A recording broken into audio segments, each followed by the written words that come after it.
The story opens in the stillness of dawn. A pale orange sun climbs over the endless fields of Nebraska, washing the tall cornstalks in gold. The world seems peaceful, almost fragile, the kind of peace that hides storms beneath its surface. A young woman, Clara Hayes, moves through the morning mist, her boots brushing dew off the grass as she checks the fence line of her family's small farm. She's quiet, steady, and strong, the kind of person who seems to carry secrets in her silence. A pickup truck rattles down the dirt road, and her younger brother Eli runs to greet her. He's 17, lean, good-hearted, but there's a nervousness in the way he glances back toward the road. Clara notices it. She always notices everything. Something's been off lately. Whispers at school, laughter that cuts sharper than words. The local high school football boys, wearing their blue and gold jackets, have found a new target. Eli, the quiet farm kid who doesn't fight back. But what they don't know is that the woman mending fences beside him once wore a uniform no one in this town could imagine. Clara Hayes, former Navy SEAL, decorated for valor. The kind of warrior who vanished from headlines and resurfaced here in the heartland to start over. The first time the bullies corner Eli, it happens behind the bleachers after a game. The crowd is gone. The floodlights hum. 4 boys approach, grinning the way wolves grin when they sense fear. To the farm boy, one says, your sister does all the work out there. What's wrong? You too weak to hold a shovel. Eli doesn't answer. He's heard it before. He knows walking away only fuels them, but fighting back would bring worse. The biggest one shoves him into the wall. The others laugh. When he stumbles home later, bruised and quiet, Clara's already waiting on the porch. The moonlight cuts across her face, revealing eyes that have seen far more than small-town cruelty. She doesn't ask who did it. She just hands him a cold compress and sits in silence. But inside her, the old instincts stir, the ones she's tried to bury. Days pass. The harassment grows bolder. To slashed tractor tires, cruel graffiti sprayed on the barn, a dead chicken left by the gate. The sheriff calls it kids being kids. Clara knows better. She's seen how escalation works, in war zones, in alleys, in the eyes of men who think they'll never face consequences. One evening, Eli doesn't come home on time. His phone goes straight to voicemail. Clara's heartbeat slows, not with panic, but with something colder, calculating, precise. She grabs her jacket, the one she wore years ago on a moonless night in the Hindu Kush. Her hands move automatically. Flashlight, tourniquet, knife. The body may be a farmer's, but the mind is still a SEAL's. She follows tire tracks down the back road leading to Miller's Quarry, a forgotten pit where kids drink and fight after dark. The sound of laughter and shouts carries through the wind. Under the harsh beam of truck headlights, she sees them. To 4 boys in Letterman jackets. To Eli on his knees, bleeding from the mouth. The biggest one holds a baseball bat, lifting it for another swing. Something inside Clara snaps, not with rage but with memory. She moves before thought. The gravel crunches beneath her boots and her voice cuts through the night. Touch him again, she says, her tone low and calm, and I'll bury you all. They freeze, then laugh. She's one woman against 4 teenage athletes.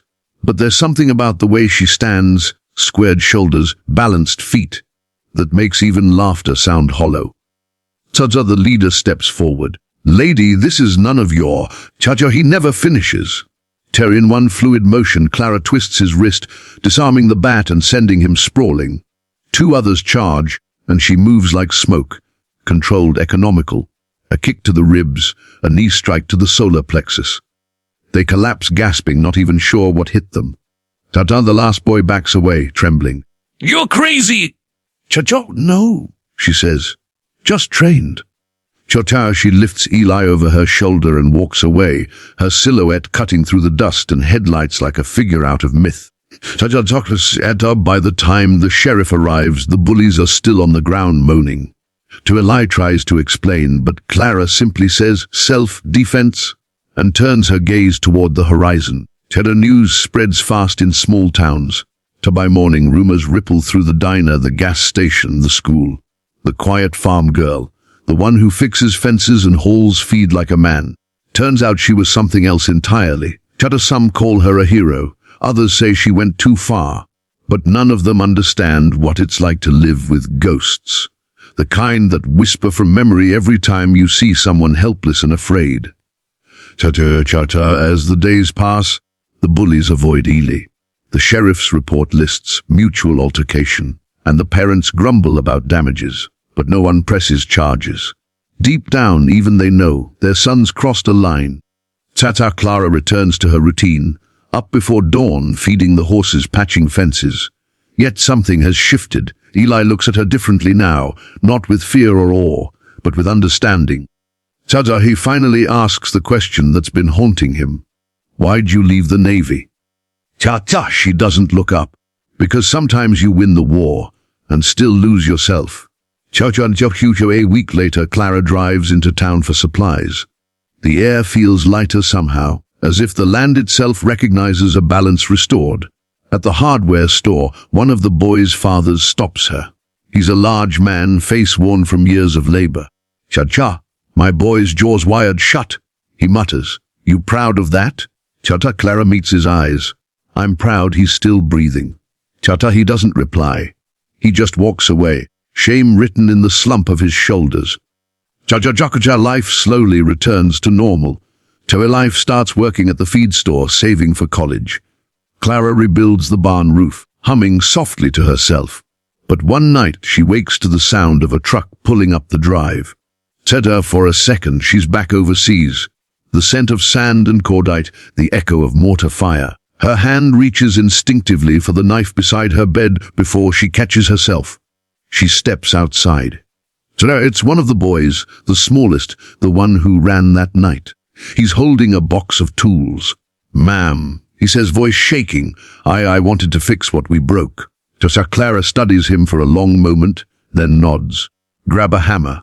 They work in silence under the starlight. By dawn, the broken fence stands straight again. The boy wipes his hands and says, I'm sorry for everything. Clara doesn't say, it's okay, because it's not. Instead, she says, make it mean something. He nods, and she sees in him what she saw in every young recruit who ever made a mistake and learned from it, potential.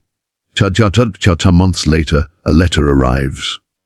It's from the Navy, a memorial service invitation for her old team, the ones who didn't make it back.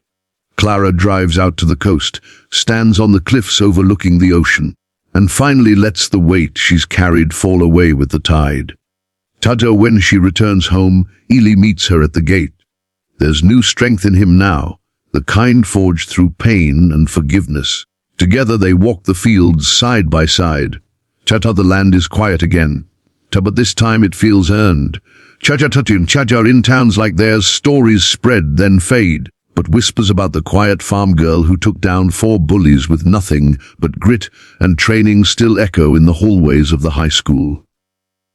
They say she's dangerous. They say she's mysterious. But those who really know her, the ones who've seen the look in her eyes when she protects what she loves, they call her something else. A hero. Because sometimes the toughest battles aren't fought overseas. They're fought right here, in the places we call home. If you stood in Clara's shoes that night, what would you have done? Would you have walked away or stood your ground? Stories like this remind us that real strength doesn't always roar. Sometimes it's quiet, steady, and unbreakable. If you felt that, hit like, share this story with someone who believes in courage, and subscribe for more cinematic tales of justice, redemption, and the power of standing up for what's right. Because somewhere out there, another Clara is watching. She's ready.